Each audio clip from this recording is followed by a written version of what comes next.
There are growing fears tonight Syria is being dragged into civil war after days of sectarian violence that one human rights group estimates has killed at least 1,000 people.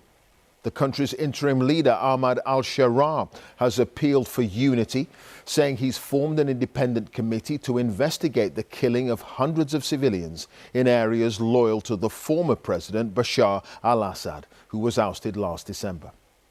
The worst violence has been around the port city of Latakia and began when gunmen from the minority Alawite community supporting the former president attacked the new security forces. Their response has been brutal. The US and Russia are calling for an emergency meeting of the UN Security Council to discuss the crisis. From Damascus, Lina Sinjab has our top story. An attack in broad daylight in Jabli, less than 20 miles from Latakia. This town is home to the Alawite minority, supporters of the former leader, Bashar al-Assad, whose regime was toppled last December. The violence began after Assad loyalists ambushed government forces on Thursday.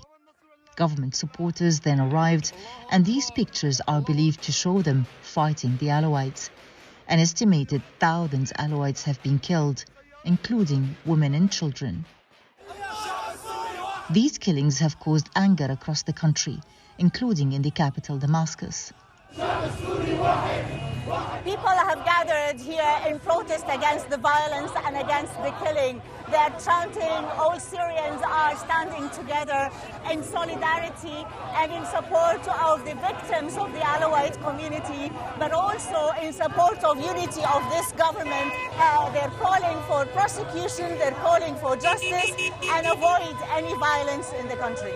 So we are here just in the stand, to express peacefully that we are against the killing of the civilians from all parts, against the killing of the police and the other civilians. Some of the protesters began calling for revenge. The police is firing in the air to disperse the protesters as there is tension coming.